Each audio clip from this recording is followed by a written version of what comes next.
Welcome to Voyage Daily Tech, the most important news personalized for you every day, supported by Voyage.com. Today we're sharing 5 stories. First, how Elon Musk's AI Grok Imagine created explicit Taylor Swift deepfakes using its spicy mode, sparking accusations of misogyny by design. Second, why the Trade Desk stock crashed a record 39% despite great earnings as fear grows over Amazon's powerful advertising platform. Third, Tesla just won a permit for a driverless Robotaxi service in Texas, a direct challenge to Uber that may not even require a human safety driver. Fourth, the SEC's crypto war ends as Judge Annalisa Torres rejects its settlement with Ripple, personally enforcing a $125 million fine. And fifth, how startup Runwise raised $55 million for AI that cuts building energy waste, already saving clients like the MTA $100 million. The most unexpected news in the tech world today has to be this. Elon Musk's new AI is being accused of creating explicit deepfakes of Taylor Swift without even being asked. A writer for the tech site The Verge decided to test Grok. Imagine the new AI video generator from Musk's company xAI. She entered a simple, harmless prompt, Taylor Swift celebrating Coachella with the boys. The AI generated a normal image, but then she selected the spicy mode to animate it. So why would a major tech company build a deliberately provocative or spicy mode in the first place? Well, research suggests this is a business strategy. Some companies believe that offering unfiltered or edgy content can dramatically increase user engagement, especially within niche communities that want unrestricted AI. It's a way to stand out and build a brand around a free speech identity, even if it comes with huge reputational risks. What happened next was stunning. In the writer's own words, the AI generated a video where Swift ripped the dress off immediately, had nothing but a tasseled thong underneath, and started dancing, completely uncensored, completely exposed. The journalist said she was shocked at how fast it happened, adding, "I in no way asked it to remove her clothing." This isn't just an accident. One law professor who helped draft deepfake legislation called it a deliberate choice, stating, "This is not misogyny by accident, it is by design." She claims platforms like X could have prevented this, but chose not to. When experts say by design, they're drawing a critical line for a reason. An AI can produce harmful content by accident, something called emergent bias, which happens when the model learns bad habits from the massive, messy data sets it's trained on. But by design is different. That means a human-made, a deliberate programming choice. Creating a feature literally called spicy mode is an explicit, intentional decision that directs the AI's behavior, making it much harder to claim the outcome was an unforeseen accident. The incident appears to violate xAI's own acceptable use policy, which explicitly prohibits depicting people in a pornographic manner. And that creates what legal experts call a terms of service paradox. How can a company have a policy forbidding pornographic content while simultaneously offering a feature that seems designed to create exactly that? Research shows that while many AI companies have restrictive terms, they often lack robust enforcement. This contradiction could create unique legal liabilities because the company isn't just failing to stop misuse, its own product features are actively enabling it. This all comes just months after explicit deepfakes of Swift went viral and were viewed millions of times on X, forcing the platform to temporarily block searches for her name. But this is where the situation takes a more complex turn. The Verge journalist said they chose to test the AI with Taylor Swift for one specific reason. After the last major incident, they assumed she would be the single most protected person, the first name, on any list of safeguards. They were wrong. Now, get this. Creating an ungameable do not generate list for a famous person is incredibly difficult. Hackers and malicious users have developed sophisticated tricks to bypass these safety filters. They use techniques called prompt injection or semantic obfuscation. Instead of asking for something explicit directly, they might use metaphors or break the request down into multiple, seemingly innocent steps. Essentially, they can trick the AI into generating a forbidden image by describing it in a way the safety filters don't recognize. This reveals a massive flaw in current AI safety technology. From one tech giant's controversial creations to another's market-shaking power, a company's stock just plummeted 39% in a single day. marking its worst trading session on record. And if that was just the appetizer, the main course is that this wasn't triggered by bad news. The company, the trade desk, actually beat expectations on both earnings and revenue. So what caused the free fall? Two things. First, the sudden and unexpected departure of their chief financial officer. You know, a CFO in a major tech company isn't just a numbers person. They are central to the entire corporate strategy, risk management, and how the company communicates with Wall Street. A sudden exit can signal deep internal disagreements about the company's future or its ability to handle upcoming challenges. And in the tech world, CFO turnover is already high, which makes investors extra sensitive to any signs of instability. But the bigger fear looming over Wall Street has a name. Amazon. Amazon's ad business is an absolute juggernaut, recently reporting a 23% revenue jump to $15.7 billion in a single quarter. And now it's making a major move onto the trade desk's home turf. For years, Amazon's ads were mostly confined to its own sprawling marketplace. But the game is changing. See, Amazon is now aggressively pushing its demand-side platform, or DSP, to programmatically place ads all across the open internet. A DSP is basically a sophisticated tool that lets advertisers buy ad space automatically. But Amazon's DSP has a superpower. Its massive treasure trove of first-party data. Think about it. Amazon knows what you buy, what you watch on Prime Video, and what you view on Twitch. This allows advertisers to target people with a level of precision that is nearly impossible for competitors who rely on less direct third-party data. This is so powerful that recent industry surveys show Amazon's DSP is now the top choice for advertisers, with its usage surpassing even the trade desk. This is a direct challenge to the trade desk's entire business model, and analysts are sounding the alarm. The firm Wedbush just downgraded the stock, warning that Amazon's move could, quote, erode the trade desk's value proposition over time. The trade desk CEO, Jeff Green, is fighting back. On an earnings call, he drew a clear line in the sand, arguing his company offers something Amazon can't, an independent platform without conflicts of interest. He then took a direct shot, saying Amazon's strategy creates, quote, a number of conflicts. And that claim isn't just corporate trash talk. There's a real technical concern here. The concern is that because Amazon owns the ad buying tool, the DSP, and also owns the places where ads are shown, like Prime Video, it could theoretically rig the game. The system could use techniques like bid shading to subtly make its own ad space seem more valuable or win auctions more often. Even if an ad on another website might be more effective for the advertiser, this is the core of the conflict of interest argument.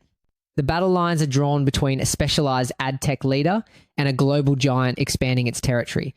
But for investors, the damage is already done. Despite being added to the prestigious SP 500 index this year, shares of the trade desk are now down a staggering 54% for the year. Speaking of taking on established giants, Tesla is making a bold move of its own in Texas. The story begins with a decision that caught everyone by surprise. Tesla just got a permit to launch a ride-hailing service across the entire state, going head-to-head with Uber and Lyft. And the most stunning part is that the permit allows them to operate with no human safety driver on board. Tesla's timing seems to be a strategic masterstroke. The permit was issued just before a new Texas law kicks in on September 1st, a law that gives the state's DMV much more power to oversee and even revoke these kinds of permits. It looks like Tesla may have raced to get approved under the older, more permissive rules. But the situation presents a fascinating duality. On one side, it's a huge win, but on the other, it creates a bit of a liability vacuum. Under the new Texas framework, Tesla itself would be directly liable for any crashes in no driver mode. The passenger is just a rider, so their insurance isn't on the hook. This makes Texas a massive legal test case for the entire country. This is a massive escalation from their current limited pilot in Austin, where the cars still have human supervisors. But the reality on the ground tells a different story. Even with a human present, one of these Robotaxis was caught on camera, failing to stop for a train crossing signal and a lowering gate arm, forcing an employee to intervene. The incident has already drawn scrutiny from federal regulators. This brings up what the industry calls the human in the loop paradox. Right now, Tesla uses these human valets and even has a remote team that can teleoperate the cars if they get stuck. To get rid of them, the company has to prove its technology is safe. How do they do that? One key metric is the disengagement rate, basically. How many miles the car can drive before a human has to take over. For comparison, Waymo in California reported about one disengagement every 5,600 miles a few years back. Tesla is now claiming one intervention every 10,000 miles in their Austin pilot. Regulators will be watching that number like a hawk before they ever let these cars roam completely free. This all comes as Elon Musk, who has called himself pathologically optimistic, recently claimed Tesla could serve one half of the US population with autonomous ride-hailing by the end of 2025. But the promises have been big before. In 2019, Musk famously said the company would have 1 million robotaxis on the road by 2020, a claim that helped him raise $2 billion from investors. That promise never materialized. Actually, Tesla's strategy for building public confidence is quite different this time around. Instead of a traditional data-heavy rollout like its competitors, Tesla has focused on giving early access to social media influencers and fan content creators. This is a deliberate strategy to generate buzz and control the narrative. The upside is a lot of positive, exciting videos. The downside, and this is a real ethical concern, is that it can sideline critical, independent evaluation of a technology that has life or death consequences. Today, the company is facing serious headwinds. Beyond federal probes, a jury in Miami recently determined Tesla should hold 33% of the liability for a fatal autopilot-involved collision. The California DMV is also suing Tesla, accusing it of false advertising over claims that its cars can drive themselves. However, if you zoom out, you'll see another layer of strategy at play. In the actual robotaxi market, the company lags way behind competitors like Google's Waymo. Their entire business model is a radical departure from the competition, and that's the real threat here. While Waymo has a cautious, data-driven rollout, Tesla is playing a different game, and it's one that could completely disrupt Uber and Lyft. Here's how Uber and Lyft have what's called an asset-light model. They don't own the cars or employ the drivers. Tesla, on the other hand, is building a vertically integrated system. They make the cars, they own the fleet, and they operate the network. By cutting out the middleman, the gig worker Tesla projects its operating cost could be as low as 18 cents per mile. For comparison, a typical Uber ride costs you, the rider, between $1 and $2 per mile. If Tesla can pull this off, it could trigger a massive price war that reshapes the entire ride-hailing industry. And so far this year, Tesla's stock is down 18%, by far the worst performance among tech mega-cap companies. This all begs the question, is this the breakthrough moment for Tesla or just another chapter in a long history of bold promises? We were just talking about the regulatory maze Tesla is navigating, and that reminds me of a story where the government's top financial watchdog seems to be pulling back entirely. The US Securities and Exchange Commission just concluded its high-profile multi-year lawsuit against Ripple Labs, the company behind XRP, the third largest cryptocurrency in the world. This wasn't just another lawsuit. For years, the SEC has argued that most cryptocurrencies are actually securities like stocks and should be regulated as such. This case against Ripple was their flagship battle to prove that point, and it cost Ripple over $200 million in legal fees just to defend itself. The SEC and Ripple have agreed to end the case, but not before a final dramatic twist. The final twist revolves around a significant penalty, a $125 million fine against Ripple. Interestingly enough, the SEC, the very agency that fought to impose a penalty, recently teamed up with its rival Ripple to ask a federal judge to slash that fine down to just $50 million. Both sides wanted a deal. The judge's response? Absolutely not. District Judge Analisa Torres refused, stating that neither the SEC nor Ripple came close to showing the exceptional circumstances needed to outweigh the public interest in enforcing the full $125 million penalty. She single-handedly blocked the settlement between the two powerful adversaries. The significance of this standoff goes back to the judge's original groundbreaking ruling in this case, which created what experts are calling a split decision. She ruled that when Ripple sold XRP directly to big institutional investors, it was an illegal securities offering. But, and this is the crucial part, when everyday people bought XRP on a public crypto exchange, it was not considered a security. The same digital coin was legally two different things depending on who bought it. This created a complicated new precedent for the entire crypto industry. And if you think this is just about Ripple, you're wrong. This is part of a much bigger systemic retreat. This entire saga unfolds after a change in the White House administration, leading to what reports describe as a more crypto-friendly SEC. After all, regulatory agencies are highly sensitive to political shifts. The new administration has not only appointed pro-crypto officials, but has also overseen major policy changes like allowing crypto in 401k retirement plans and approving spot crypto trading on registered exchanges. This signals a massive pivot in government strategy. Since then, the regulator has also ended its civil lawsuits against crypto giants Binance, Coinbase, and Kraken. The legal battle with Ripple is officially over, with their chief legal officer declaring it the end. But the retreat of a major regulator leaves a massive power vacuum and one critical question: who is actually in charge of policing the crypto frontier now? What's left is a strange paradox for investor protection. The judge's ruling essentially says that sophisticated institutional investors deserve the full protection of securities laws, but retail investors, everyday people buying the same asset on an exchange, do not. This leaves a huge gap, raising serious questions about whether the system is now unintentionally putting smaller investors at greater risk while giving a clearer, albeit complex, path forward for the big players. From a power vacuum in regulation to a massive inefficiency in the real world that one startup is racing to fill, the massive building you work in, the one with the soaring energy bills, it's probably running completely blind. Most large building systems have no idea if you're freezing at your desk in the summer or sweating through the winter. The CEO of a company called Runwise puts it bluntly: they're throwing money away every time you run a boiler when it doesn't need to run, producing carbon emissions unnecessarily that really make nobody comfortable.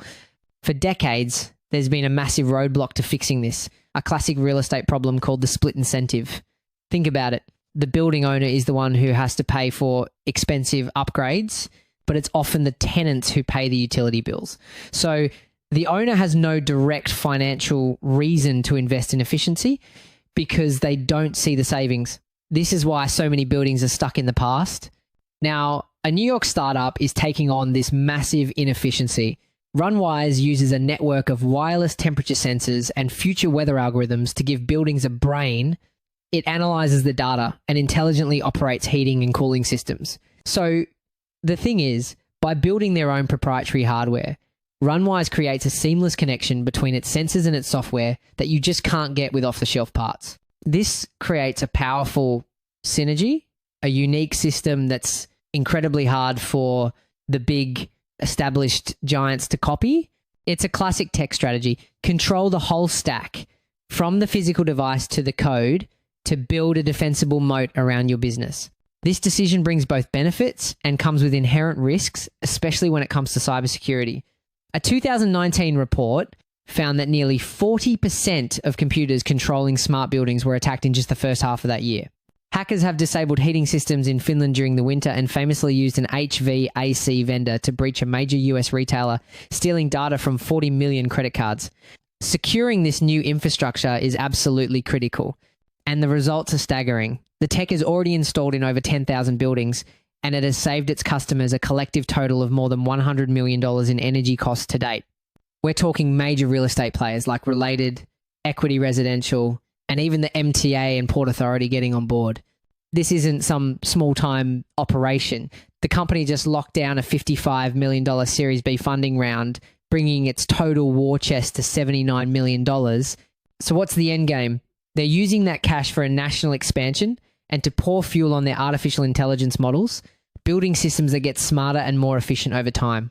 And when they say artificial intelligence, this isn't just marketing fluff. We're talking about models like reinforcement learning, where the AI essentially teaches itself the unique thermal properties of a building. It learns how long it takes to heat up, how it responds to a sudden cold front, and when people are actually in their offices. Research shows these systems can cut energy use by up to 37% compared to traditional controls. It's not just a thermostat on a timer, it's a predictive brain for the entire building. The potential impact goes far beyond just one building's utility bill. When you network thousands of smart buildings together, you create something incredible, a virtual power plant. During a brutal summer heat wave, instead of firing up an expensive and polluting fossil fuel power plant, The grid operator could ask this network to pre-cool buildings in the morning and then subtly reduce AC usage during the peak afternoon hours, all without making anyone uncomfortable. The US Department of Energy estimates this approach could save the country $17 billion by 2030. It's a complete game changer for urban energy grids. It all begs the question, as temperatures keep soaring and energy costs skyrocket, how much money is your building wasting right this second? That's it for today on Voyage Daily Tech. Follow, share, and stay tuned for daily updates coming your way tomorrow.